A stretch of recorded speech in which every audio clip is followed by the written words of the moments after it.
উদ্বেলিত ছাত্র জনতার প্রতিবাদী স্লোগানে এক সুর এক রব দফা এক শেখ হাসিনার পদত্যাগ। বৈষম্য বিরোধী ছাত্র আন্দোলনের পূর্ব ঘোষিত কর্মসূচিতে কেন্দ্রীয় শহীদ মিনার হয়ে উঠেছিল নানা শ্রেণী পেশার মানুষের এক কণ্ঠস্বর। বলছি ২৪শে আগস্টের কথা। আপামর জনসাধারণ যে দিনটির নামকরণ করেছিল ৩৪ জুলাই। বিস্তারিত আকবর হোসেন সুমনের রিপোর্টে।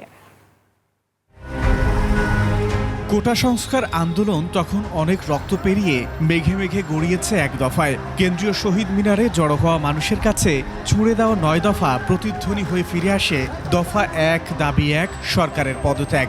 রাজধানীর বিভিন্ন প্রান্ত থেকে আসা মিছিলে দুপুর গড়িয়ে সন্ধে নামার আগেই শহীদ মিনার পরিণত হয় জনসমুদ্রে। তৎকালীন বৈষম্য বিরোধী আন্দোলনের নেতারা সাফ জানিয়ে দেন, ছাত্র জনতার রক্তে রঞ্জিত আওয়ামী লীগের ক্ষমতায় থাকার অধিকার নেই। শিক্ষার্থীদের পক্ষে তৎকালীন সমন্বয়ক নাহিদ ইসলাম সরকার পতনের এক দফার ঘোষণা দেন।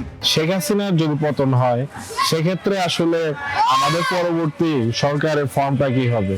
তো আমরা আমাদের জায়গা থেকে নিশ্চিত করতে চেয়েছি যে পরবর্তী সরকার এমন একটি রাজনৈতিক ঐক্যমতের সরকার হোক, যে সরকার এসে আবারও ফ্যাসিবাদী ব্যবস্থার পক্ষে কোনো কাজ করবে না, বা আবারও সেনা শাসনের মতো পরিস্থিতি বাংলাদেশে সৃষ্টি করবে না। শুধু স্বৈরাচারের পতন, এক দফা বলতে তো পতন, কিন্তু পতনটাই তো শেষ না, মানুষের আকাঙ্ক্ষা।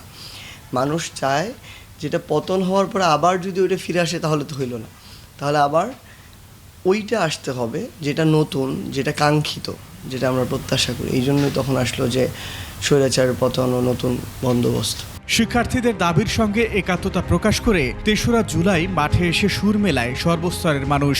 এই আন্দোলনটি শুধু বৈষম্য বিরোধী ছাত্র আন্দোলন নাম হলেও এই শুধু কিন্তু ছাত্রদের আন্দোলন ছিল না, শ্রমিকেরাও নেমে এসেছে, কৃষকেরা, আইনজীবীরা, ডাক্তার, সকল পেশার মানুষ। এবং তাদের সাথে সমন্বয় করে যখন আমাদের মনে হয়েছে যে এখন এক দফা দেওয়া যায়, হ্যাঁ, সেটি ছিল ৩ তারিখ, এবং নাহিদ ইসলাম তার জায়গা থেকে এক দফা ঘোষণা করেন। এটা মানুষের জায়গা থেকে সাউন্ডটা আসছিল যে এত ৮ দফা ৯ দফা এরকম কিছু না, এখন এক দফা। এমনকি আপনি দেখতে পাবেন যে লাল প্রোফাইল পিকচারের পরে মানুষ রেড ব্যাকগ্রাউন্ড দিয়ে এক দফা লেখা শুরু করেছিল। এক দফাটা কি সেটা লিখছিল না, কিন্তু এক দফা লেখা শুরু করছিল।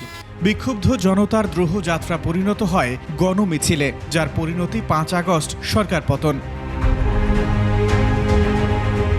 আকবর হোসেন সুমন, ২১শে টেলিভিশন, ঢাকা।